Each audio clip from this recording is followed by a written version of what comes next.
नमस्कार बच्चों। आज हम कक्षा 8 की संस्कृत की ऑनलाइन क्लास में पाठ 4 सदैव पुरतो निधेहि चरणम के अभ्यास प्रश्नोत्तर करेंगे, जिसमें पहला प्रश्न दे रखा है, दत्तम गीतम सस्वरम गायत। दिए गए गीत को सस्वर गायन कीजिए। इस प्रश्न में आपको सिर्फ गीत का गायन करके देखना है। अब प्रश्न नंबर 2 आता है। प्रश्न नंबर 2 है, अधोलिखिता नाम प्रश्ना नाम उत्तराणी एक पदेन लिखत। आपको नीचे लिखे हुए प्रश्नों के उत्तर एक पद में लिखने हैं, जिसका पहला प्रश्न आता है, स्वकीयम साधनम किम भवति। तो इसका उत्तर है स्वकीयम साधनम बलम भवति। फिर अगला प्रश्न आता है, पथि के विषमा प्रखरा। तो इसका उत्तर है पथि के पाषाणा विषमा प्रखरा, पाषाणा। फिर अगला आता है प्रश्न नंबर 3, सततम किम करणीयम सततम ध्येयम ध्येयम स्मरणीयम स्मरणीयम। फिर अगला प्रश्न आता है, एतस्य गीतस्य रचयिता क। तो एतस्य गीतस्य रचयिता श्रीधर भास्कर वर्णेकर, श्रीधर भास्कर वर्णेकर। फिर अगला है, स कीदृश कवि मन्यते। तो इसका उत्तर है स राष्ट्रवादी कवि मन्यते। अब अगला प्रश्न आता है बच्चों, प्रश्न नंबर 3, जिसमें कहा गया है, मंजूषात क्रियापदानि चित्वा रिक्त स्थानानि पूरयत। यानी कि मंजूषा में से क्रियापदों को छाट करके रिक्त स्थानों की पूर्ति करनी है। बच्चों, मंजूषा क्या होती है? जो आपको पीले रंग का एक बॉक्स दिखाई दे रहा है, इस बॉक्स को मंजूषा कहा गया है, यानी कि ब्रैकेट। ये ब्रैकेट जो है ये मंजूषा कहलाता है। अब इसमें आपको उदाहरण दे करके समझाया गया है, यथा त्वम पुरतः चरणम निधेहि। तो इसका पहला है क, त्वम विद्यालयम हम चल। तो इसका उत्तर हो जाएगा त्वम विद्यालयम चल। राष्ट्रे अनुरिक्तिम विधेहि। फिर अगला आता है ग, मह्यम जलम देहि। फिर आता है घ, घ मूढ़ डैश धनागम तृष्णाम। तो मूढ़ जहिहि धनागम तृष्णाम। फिर अगला आता है डैश गोविंदम, भज गोविंदम। अगला आता है सततम ध्येय स्मरणम कुरुत, कुरु।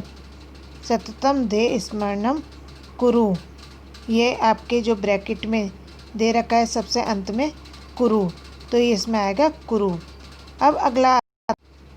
अब आता है प्रश्न नंबर 4। प्रश्न नंबर 4 में कहा गया है, उचित कथानाम समक्षम आम, अनुचित कथानाम समक्षम न इति लिखत। जो कथन सही है उनके सामने आम यानी हाँ, और अनुचित कथन समक्षम इति लिखत। जो अनुचित कथन है उस कथन के सामने ना, ऐसा लिखना है। आम का मतलब हाँ और ना का मतलब नहीं।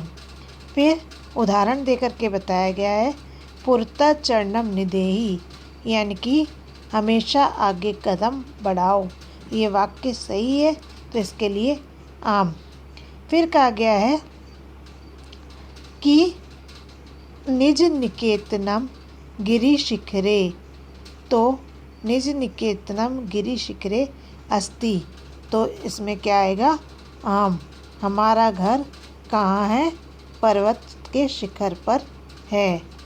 आम। फिर स्वकीयं बलम बाधकम भवति न। स्वयं का बल बाधक होता है? नहीं। पति हिंसा पशव न संति, रास्ते में हिंसक पशु नहीं है न। गलत है ये। फिर है गमनम सुकरम, सुकरम अस्ति, जाना आसान है न। फिर सदैव अग्रे एव चलनीयम, सदैव आगे ही चलना चाहिए, तो आम। इसमें आ जाएगा हाँ, सदैव आगे ही चलना चाहिए। अब इसी प्रश्न का दूसरा प्रश्न आता है, प्रश्न नंबर 4 का दूसरा है वाक्य रचनाया अर्थभेदम स्पष्टीकुरुत। वाक्य रचना के आधार पर अर्थ को स्पष्ट कीजिए। तो परितः, परितः का अर्थ होता है चारों ओर। तो इसका वाक्य हो जाएगा विद्यालय से विद्यालयम परितः वृक्षा सन्ति, विद्यालय के चारों ओर पेड़ हैं। फिर दूसरा है आपका पुरतः, पुरतः का अर्थ होता है सामने। तो विद्यालयम पुरतः उद्यान अस्ति। अब होता है नग, नग का मतलब है पर्वत।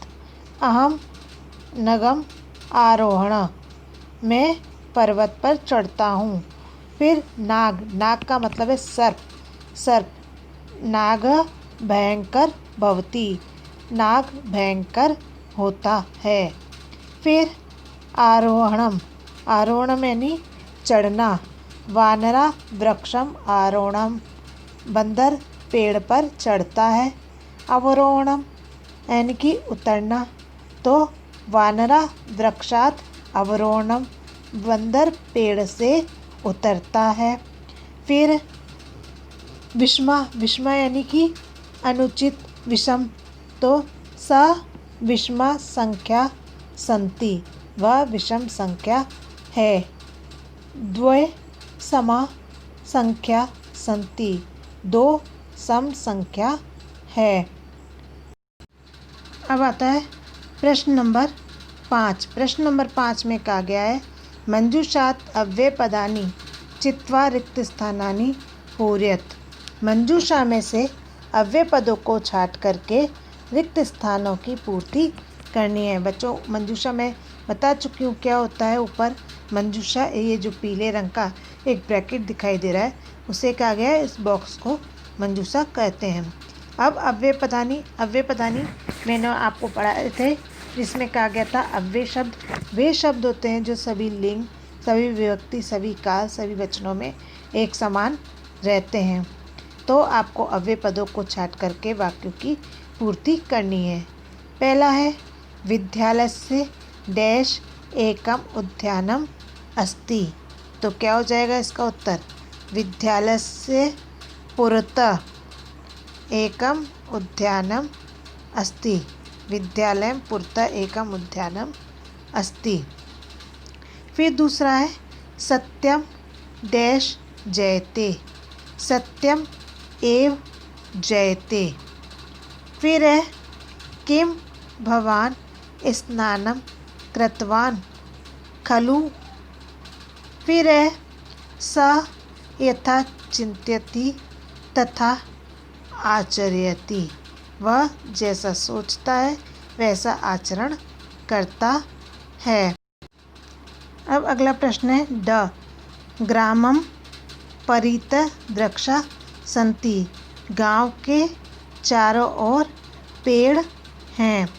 फिर है विद्या विना जीवनम वृथा, विद्या के बिना जीवन बेकार है। फिर है डैश भगवंतम भज, सदा भगवंतम भज, हमेशा भगवान को याद करो, भगवान का। अब हमारा प्रश्न नंबर 6 आता है। प्रश्न नंबर 6 में है विलोम पदानि योज्यत, विलोम पदों को आपस में मिलाना है। पहला है पुरतः, तो इसका विलोम क्या हो जाएगा बच्चों? पुरतः का पृष्ठ, पृष्ठ। स्वकीयम परकीयम, भित्ति साहसम, भित्ति साहसम। अनुरक्ति विरक्ति, गमनम आगमनम। फिर अगला प्रश्न आता है बच्चों, अब अगला प्रश्न आता है प्रश्न नंबर 7 का आ। लट लकार पदेभ्य लोट विधि लिंग लकार पदानाम निर्माणम कुरुत।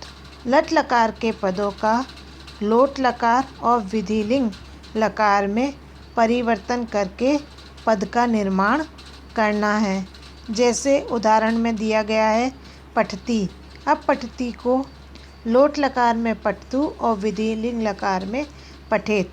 उसी प्रकार से और सारे पदों को भी लोट लकार और लिंग लकार में विधिलिंग लकार में लिखना है। अब यहाँ पर है खेलसी, तो खेलसी का हो जाएगा लट लकार खेल, क्या हो जाएगा खेल। फिर इसका विधिलिंग लकार में हो जाएगा खेले, खेले। फिर अगला आता है आपका कौन सा खादंती। खादंती में आपका लोट लकार हो जाएगा खादंतु, खादंतु और खादंतु हो जाएगा। फिर आपका विधिलिंग लकार हो जाएगा खादेयु, खादेयु, खादेयु। फिर आता है आपका अगला कि पिबामी, पिबामी। तब इसमें पिबामी का हो जाएगा लोट लकार पिबानी, पिबानी। फिर विधिलिंग लकार होगा आपका पिबेयम, पिबेयम, पिबेयम। फिर है अगला हसत, तो इसका हो जाएगा हसताम। फिर इसका हो जाएगा हसे ताम, हसे ताम। फिर है नायाम, तो हो जाएगा इसका नयाम और इसका हो जाएगा नयेम, नयेम। अब 7वें प्रश्न का ही दूसरा भाग आता है आ। अधोलिखितानि पदानि निर्देशानुसारम परिवर्त्यत। नीचे लिखे हुए पदों को निर्देश के अनुसार परिवर्तित करके लिखना है। जैसे उदाहरण में दिया गया है गिरिशिखर। गिरिशिखर को सप्तमी व्यक्ति एक वचन में परिवर्तित करके लिखा गया है गिरिशिखरे। अब इसका आता है पथिन। पथिन सप्तमी व्यक्ति एक वचन, तो हो जाएगा सप्तमी व्यक्ति एक वचन पथि। फिर है राष्ट्र, चतुर्थी व्यक्ति एक वचन, तो राष्ट्राय। चतुर्थी व्यक्ति एक वचन होता है राष्ट्राय। फिर है पाषाण। पाषाण का सप्तमी व्यक्ति एक वचन पाषाणे, पाषाणे। फिर यहाँ पर आता है आपका, फिर आता है यहाँ पर आपका यान। यान को द्वितीय व्यक्ति बहुवचन में लिखना है, तो यान का द्वितीय व्यक्ति बहुवचन हो जाएगा या ना नी, यानानी। फिर है शक्ति, प्रथमा व्यक्ति एक वचन, तो शक्ति प्रथमा व्यक्ति एक वचन शक्ति। फिर है पशु। पशु का सप्तमी व्यक्ति बहुवचन पशु शु, सप्तमी व्यक्ति बहुवचन हो जाएगा इसका पशुषु।